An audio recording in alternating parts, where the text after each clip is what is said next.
Hai, assalamualaikum. Apa kabar teman-teman semuanya? Semoga yang nonton konten aku diberi kesehatan dan dilancarkan rezekinya ya. Amin. Alhamdulillah hari ini aku bisa nge-share lagi kegiatan aku.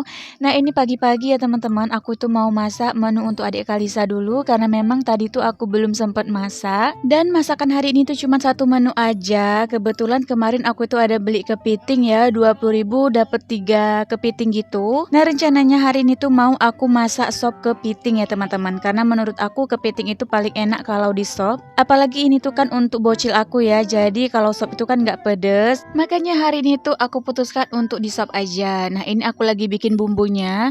Untuk bumbunya itu seperti biasa ya teman-teman, kayak sop pada umumnya aja. Aku cuman pakein bawang putih, bawang merah, sedikit kemiri, dan juga aku tambahkan sedikit lada. Nah karena aku tuh nggak ada lada yang butiran, jadi di sini tuh aku pakai lada bubuk aja ya teman-teman. Nah ini mau aku blender dulu, dan ternyata waktu aku lagi ngeblender ini si kakak itu ada beli pop mie ya. Tadi pagi-pagi dia tuh udah ke kede aja, dia beli pop mie satu. Nah ini dia minta dibikinin ya. Ini tuh belinya tuh yang warna kuning karena memang si kakak tuh suka pop mie yang warna kuning. Oh ya kalau untuk permian kayak gini tuh kami jarang makan ya teman-teman, karena aku tuh jarang beli mie. Aku tuh belinya tuh kalau memang kepepet ya, nggak ada lauk lain baru deh aku masak mie. Sebenarnya kalau diturutin si kakak sama adik itu suka sama mie, apalagi kalau pop mie ya si kakak tuh suka banget. Tapi memang aku tuh jarang ngebolehin makan mie ya teman-teman. Nggak tahu kenapa, karena memang aku juga dulu jarang dikasih makan mie ya sama mami. Jadi kayak aku biasain aja untuk anak-anak aku ya teman-teman. Nah ini singkat cerita aja, pop mie-nya udah jadi, tinggal dimakan sama si kakak ya. Oh ya, nah ini tuh aku tutup dulu sebentar ya teman-teman supaya mie-nya tuh benar-benar mateng. Nah cara aku untuk nutup pop mie tuh kayak gini aja ya teman-teman. Ini tuh aku malah diajarin sama si kakak. Nggak tahu ya dia itu akal dari mana ya dia bikin kayak gini. Jadi sekarang aku juga kalau bikin pop mie kayak gitu ya, aku cepit pakai garpunya. Dan singkat cerita ini aku udah selesai ngeblendernya. Ini mau aku tumis dulu bumbunya. Nah aku tuh langsung aja numisnya di panci jadul aku ya teman-teman. Aku nggak numis di wajan dulu karena menurut aku kayak bikin kotor aja. Karena kan nanti itu juga bakalan dimasukin ke dalam pancinya ya teman-teman, bumbu yang udah kita tumis tadi kan. Nah karena memang hari ini tuh aku kayak mager aja buat nyuci piring ya teman-teman. Jadi sebisa mungkin aku itu kayak menghemat wadah gitu ya. Oke, nah ini udah panas minyaknya. Selanjutnya tinggal aku tumis bumbu yang udah kita blender tadi. Nah ini tinggal ditumis aja ya kayak biasa ya teman-teman. Ditumis sampai bumbunya itu bener-bener mateng. Dan ini di kompor sebelahnya aku juga lagi manasin minyak karena rencananya aku tuh mau pakein bawang goreng supaya sopnya nanti itu lebih harum. Apalagi hari ini tuh aku nggak ada daun seledri karena kebetulan stok daun seledri aku itu udah habis ya. Aku cuman pakein daun pre aja. Oh iya jangan lupa untuk dilirik-lirik lagi ya, bumbunya ini harus diaduk-aduk juga supaya nanti tuh nggak gosong. Dan untuk bawangnya juga jangan lupa untuk diaduk-aduk ya teman-teman. Pokoknya harus ditelitiin ya. Karena memang kalau masak pakai 2 tungku sekaligus kayak gini tuh kita harus teliti, benar-benar teliti. Kalau enggak nanti itu bakalan gosong salah satunya. Karena jujur aku tuh pernah kayak gitu ya, fokus di satu tempat aja, nah yang sebelahnya itu udah gosong teman-teman. Jadi aku tuh belajar dari pengalaman aku, makanya sekarang kalau aku masak itu harus benar-benar fokus ke dua-dua wadahnya ataupun kedua wajannya gitu ya. Nah ini singkat cerita aja, untuk bawang gorengnya udah mateng ya, udah agak kecoklatan gitu, udah aku angkat juga. Nah ini juga bumbunya udah mateng, udah benar-benar mateng, udah wangi. Dan karena udah wangi, langsung aja aku tambahkan air untuk kuahnya. Di sini aku tuh nggak pakai banyak-banyak karena kepitingnya juga nggak banyak ya. Selanjutnya di sini tuh aku tambahkan roiko sedikit dan juga aku tambahkan lagi lada karena memang tadi udah aku icipin itu ladanya kayak kurang berasa gitu ya teman-teman. Dan udah kalau udah kayak gini tuh tinggal diaduk-aduk aja teman-teman. Ditunggu sampai airnya ini benar-benar mendidih. Nah sambil nunggu airnya ini mendidih, aku mau marinasi dulu kepitingnya pakai jeruk nipis dan juga sedikit garam. Dan untuk jeruk nipisnya di sini aku pakein satu aja, ukuran kecil ya teman-teman, karena kan kepitingnya juga nggak banyak. Nanti kalau kebanyakan itu takut asem. Nah ini juga aku tambahkan sedikit garam. Dan masya Allah rezeki aku kemarin waktu aku beli kepiting itu ternyata yang duanya ini lagi bertelur. Nah jadi yang oren-oren itu telur kepiting ya teman-teman. Kan aku tuh belinya 3 kepiting, yang 2 itu bertelur dan yang satunya itu enggak. Jadi ini tuh bagus ya untuk si adik. Karena ada yang pernah bilang sama aku, katanya anak-anak yang lagi sakit kayak adik Kalisa itu bagus banget makan kepiting yang lagi bertelur. Nah aku tuh nggak tahu bener atau enggaknya, tapi nggak ada salahnya aku cobain ya teman-teman. Oke, untuk sayurannya di sini aku pakein wortel aja.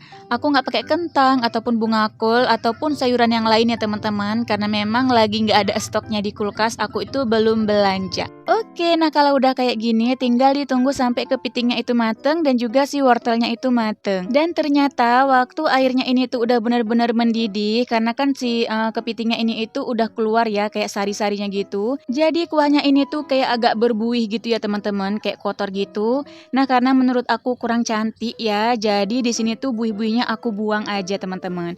Aku tuh nggak tahu sebenarnya bagus atau enggak sih buihnya, tapi udah terlanjur aku buang ya kan. Nah, udah aku buangin semuanya, jadinya kelihatannya kayak gini ya, nggak ada buih-buihnya lagi. Nah, kalau udah kayak gini tinggal ditunggu aja teman-teman, dan selanjutnya tinggal dimasukin daun bawangnya. Untuk daun bawangnya di sini tuh aku pakainya juga nggak banyak karena memang beneran habis ya teman-teman. Stok di kulkas aku tuh bener-bener kosong karena memang aku tuh belum belanja mingguan. Nah, ini udah mateng ya. Ini aku liatin dulu untuk telurnya tadi. Nah, ini tuh telurnya enak ya teman-teman, kayak telur ikan juga ya, rasanya itu sama aja. Nah, niat di awal itu kan untuk anak-anak ya teman-teman, dan ternyata suami aku itu doyan dan suka. Alhasil ini kami makan bareng-bareng gitu. Dan untuk makan kepiting ini itu yang bikin rempong ngupas kulitnya itu ya teman-teman. Kalau untuk isinya enak-enak aja, tapi ya ribet sama ngupasin kulit. Makanya kadang aku tuh kalau kepiting jarang beli ya, belinya tuh sekali-kali aja. Dan singkat cerita, menu sop kepiting kita hari ini udah mateng aja, Masya Allah. Oke, videonya kita lanjutin di sore harinya. Nah, aku tadi itu udah ke rumah mami ya. Ini aku mau nemenin adik aku beli beberapa barang yang belum dia beli. Jadi insya Allah rencananya nanti di hari Sabtu besok ya. Ini kan udah hari Rabu ya aku ngupload videonya. Sedangkan ini tuh videonya aku ngambilnya itu hari Minggu. Jadi insya Allah nanti hari Sabtu adik aku itu mau tunangan. Nah sebenarnya sebelumnya itu adik aku udah kayak dilamar gitu ya teman-teman. Aku tuh nggak ngerti itu lamaran atau enggak. Tapi kalau di Aceh itu bilangnya cahrauh. Jadi orang tua si laki-lakinya itu udah ke rumah, udah perkenalan dan juga udah berbincang-bincang. Udah mengutarakan kalau anaknya itu serius ya sama adik aku. Dan alhamdulillah nanti hari Sabtu itu mau dilamar ataupun mau ditunang gitu ya teman-teman. Aku nggak ngerti itu lamaran ataupun tunangan. Karena aku dulu nggak ada cahrauh ya teman-teman, aku cuman tunangan jarak setahun langsung nikah. Karena kan suami aku tuh orang Jawa, sedangkan calon dari adik aku ini tuh orang Aceh ya teman-teman. Nah di sini aku lagi nemenin adik aku beli beberapa barang yang dia perluin untuk bajunya, kayak payet yang kurang. Nah ini dia tuh lagi milih-milih ya teman-teman, lagi dicocokkan sama warna yang ada di rumah. Sedangkan aku di sini nggak ada beli apapun ya teman-teman, karena memang aku tuh nggak ada jahit baju. Jadi hari ini tuh aku terkhusus buat nemenin dia aja, beli jilbab juga, dan juga tadi ada beli kuku palsu, karena memang dia itu minta pakai kuku palsu teman-teman, katanya biar cantik aja. Nah nanti tuh kuku palsunya juga pakai sendiri ya, aku yang makein, nggak pakai jasa orang lagi, karena biar menghemat juga ya teman-teman. Nah di sini aku perlihatin, di sini itu puas milihnya ya, karena memang banyak banget ya mutiara-mutiara, pahit-pahitnya juga. Nah waktu aku beli kuku palsu dan juga jilbab dan barang yang lain nggak aku videoin semua ya teman-teman. Oke, seperti biasa aku mau ngucapin terima kasih banyak sama teman-teman semua yang udah meluangkan waktunya buat nonton video sederhana aku. Jangan lupa untuk di like, di komen, dan di subscribe. Aktifkan juga lonceng notifikasinya supaya teman-teman itu nggak ketinggalan kalau aku ada upload video terbaru. Dan nggak lupa aku juga mau minta maaf ya teman-teman jika di video aku itu ada kesalahan dari segi apapun, baik dari kualitas videonya ataupun segi dubbingnya. Aku minta maaf karena aku juga manusia biasa yang nggak luput dari kesalahan. Insya Allah kedepannya aku akan terus memperbaiki channel aku biar channel aku bisa lebih berkembang dan lebih bagus lagi. Jadi buat teman-teman kalau ada kritik maupun saran jangan sungkan-sungkan ditulis di kolom komentar aku ya. Terima kasih. Oke, karena belanjanya udah selesai, selanjutnya di sini kami mau pulang dulu. Sebelum pulang ini kami beli minum teh poci aja ya teman-teman yang murah meriah. Nggak beli makanan lain karena memang mami itu mesennya jangan beli apapun, cuman disuruh beli pulut panggang aja ya teman-teman, karena memang mami kemarin ada beli duren. Jadi nanti makan durennya itu pakai pulut panggang. Oke teman-teman, cukup sampai di sini ya video aku kali ini. Sampai ketemu lagi di video aku yang selanjutnya. Assalamualaikum warahmatullahi wabarakatuh. Bye.